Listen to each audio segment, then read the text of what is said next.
یہ عالم ہے، لیکن قربان خیمے جل رہے ہیں، پیاس سے بچے بے ہوش ہیں، عصر کا وقت آ گیا ہے، لاشوں پر گھوڑے دوڑ رہے ہیں، بیویاں رو رہی ہے، ان قریب ایسا ہے کہ عصر کا وقت ختم ہو جائے گا۔ سیدہ زینب کہتی ہے اے بیبیوں بہت رو چکی ہو اور بہت رونا ابھی باقی ہے، اے عورتوں بہت رو چکی ہو، رونا باقی ہے، لیکن سنو نانا کی حدیث ہے، جس نے عصر کی نماز جان بوجھ کر چھوڑ دی اللہ اس کے اعمال کو برباد کر دیتا ہے۔ عصر کی نماز چھوڑنے والوں کا عمل چلا جاتا ہے۔ بیبیوں تم نے کربلا میں بہت مصیبت اٹھائی ہے، اگر عصر نہیں پڑھو گی تو مجھے ڈر لگتا ہے کہیں تمہارا عمل برباد نہ ہو جائے، اس لیے اب بھی تم پر نماز معاف نہیں ہے، اٹھو اور پہلے عصر کی نماز پڑھو۔ بیبیوں کو عصر کی نماز پڑھو، یہ حوصلہ دیا زینب نے۔ اس کے بعد رات آئی، وہ رات کیسی رات تھی؟ اس رات کو مورخین نے شام غریبہ کہا ہے، شام کربلا۔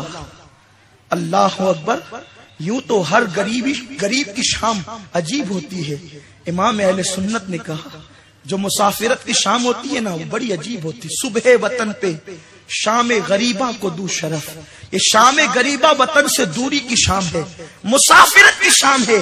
آج بھی جب ٹرینوں میں شام ہوتی ہے، بسوں میں شام ہوتی ہے تو مسافروں کے چہرے مرجھانے لگتے ہیں، کسی کی تھکن کی وجہ سے، کسی کی خوف کی وجہ سے، لیکن وہ شام کیسی تھی جس شام میں آرام نہیں تھا، پورا دن جو ہے لاشوں کو دیکھا، لاشوں پہ گھوڑوں کو دوڑتے دیکھا۔ جب شام آئی ایک قیامت لے کر آئی، شام ایک عجیب قیامت لے کر آئی، وہ حسین جس کے لیے نانا لمبے لمبے سجدے کر دیتے تھے، وہ حسین جس کو نانا اپنے سینے پہ بٹھاتے تھے، وہ حسین جس کے لیے نانا کہتے تھے حسین تجھ پر میرے ماں باپ قربان، وہ حسین جب پالنے میں روتے تھے تو نانا فاطمہ سے کہتے تھے فاطمہ میرے حسین کو مت رلایا کر، جب حسین روتا ہے تو میرا کلیجہ منہ کو آتا ہے۔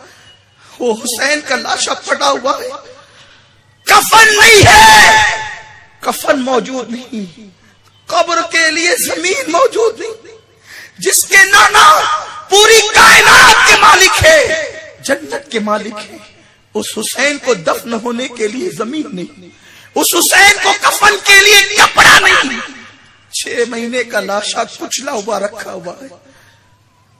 ہم شبی رسول علی اکبر کا لاشا کچلا پڑا ہے۔ شام آتی ہے، سب لوٹ لیا گیا، زینب کے ہاتھ میں ٹوٹا ہوا خنجر ہے، بیبیاں کھلے سر آسمان کے نیچے ہے، فرات کی لہروں کی آواز بلند ہو رہی ہے، بچے بے ہوش ہیں، زینب اپنے بالوں سے اپنے چہرے کا پردہ کر کے ایک ٹوٹا ہوا خنجر ادھر سے ادھر لے کر گھومتی ہے، خبردار اب کوئی آنے نہ پائے۔ ایسے میں کیا ہوا، یزیدیوں نے حر کی بیوی کو کہا، حر کی بیوی، یہ جو عورتیں وہاں موجود ہے وہ سب کے سب یزید کی قیدی ہیں، اگر ان کو کھانا پانی نہیں ملے گا وہ سب مر جائے گی، ہم کیا پیش کریں گے یزید کے سامنے، کچھ نہیں دیں گے تو انعام کیسے ملے گا، جاؤ حر کی بیوی پہلے تم ان بیویوں کو پانی پلاؤ، کیوں؟ اس لیے کہ تم جاؤ گی تو پانی لیا جائے گا ورنہ نہیں لیا جائے گا۔ حر کی بیوی پانی لے کر آتی ہے، 3 دن گزر چکے، 3 راتیں گزر چکی، بچہ پیاسا ہے، بیمار زین العابدین پیاسے ہیں، حر کی بیوی پانی لے کر آتی ہے۔ آپ کو حیرت ہوگی، خواتین کو بھی حیرت ہوگی، آخر حر کی بیوی اس خیمے میں کیسے تھی، یزیدیوں کے خیمے میں؟ تو اس کی وجہ یہ تھی، حر جو تھا وہ یزید ہی کا آدمی تھا، 1000 کا لشکر لے کر امام کو قیدی بنانے کے لیے آیا تھا، لیکن حر اچانک پلٹ کر کے امام کی طرف آ گئے۔ وہ کیوں ہوا؟ وہ اس لیے ہوا تھا کہ حر نے جب امام سے کہا کہ حسین میں تمہیں قیدی بنانے کے لیے گرفتار کروں گا تمہیں، امام نے کہا تھا تو مجھے گرفتار کرے گا؟ حر نے کہا تھا ہاں میں تمہیں گرفتار کر کے لے جاؤں گا. میرے حسین کی زبان سے ایک جملہ نکلا, حر تیری ماں تجھ پر روئے. حر نے کہا حسین آپ کہتے ہیں میری ماں مجھ پہ روئے, آپ نے میری ماں کو بہت سخت بات کہی, اگر آپ کی جگہ کوئی دوسرا ہوتا نا تو میں بھی اس کو جواب دیتا, لیکن میں آپ کو جواب نہیں دوں گا. آپ کو گرفتار تو کر سکتا ہوں لیکن فاطمہ کی توہین نہیں کر سکتا. فاطمہ میرے نبی کی بیٹی ہے, توہین نہیں کر سکتا. اللہ کو حر کی یہ ادا اتنی پسند آئی, جو فاطمہ سے محبت کرے وہ جہنم میں کیسے جائے. این موقع پہ اللہ نے حر کو پلٹنے کی توفیق عطا کی. آقا نے یہی تو فرمایا میں نے اپنی بیٹی کا نام فاطمہ اس لیے رکھا ہے جس کے دل میں فاطمہ سے محبت ہوگی وہ جہنم میں نہیں جائے گا. حر کی بیوی اسی لیے ادھر تھی کیونکہ اچانک حر جنگ کے ماحول میں آ گئے تھے. پانی لے کر آئی.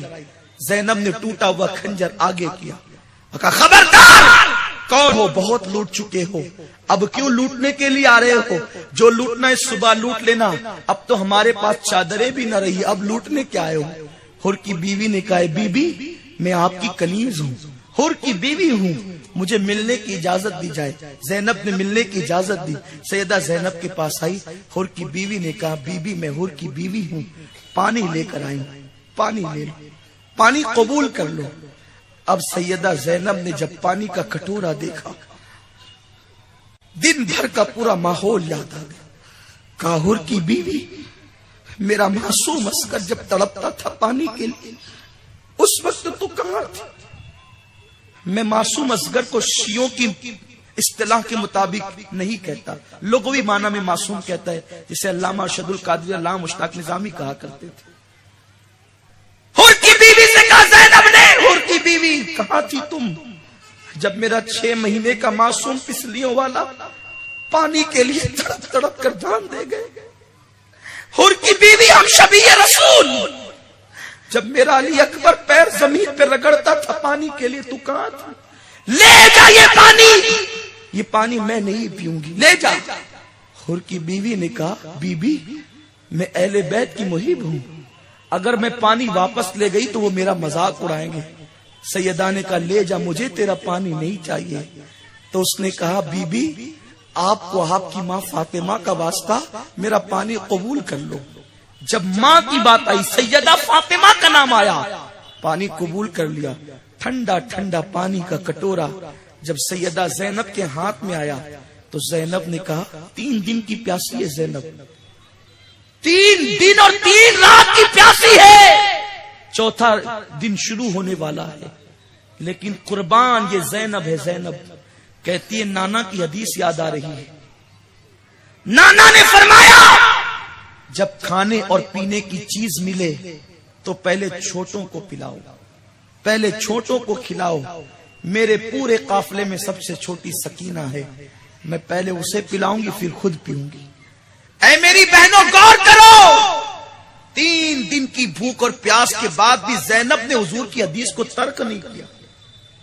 تم ایک دن میں 3 بار پیٹ بھر کے کھاتی ہو اور آقا کے فرمان کو پیٹ کے پیچھے ڈال چکی ہو.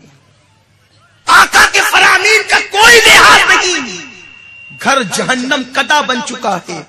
میوزک کی آواز, گانوں کی آواز, عیاشیاں, آوار کی برائی, یہ سب ہمارے گھروں کے اندر موجود ہے اور گھروں کو جہنم کدا بنا چکے ہیں. سیدہ زینب نے کہا سکینہ کہاں ہے؟ نانا کی سنت ہے کہ پہلے چھوٹوں کو کھلاؤ پلاؤ پھر خود کھانا پینا. پتا چلا کہ سکینہ تو شہربانوں کی گود میں بے ہوش پڑی ہے. پانی کے چھیٹے دیے, سکینہ کو ہوش آیا. سیدہ سکینہ سے سیدہ زینب نے کہا بیٹی دیکھو حر کی بیوی پانی لائی.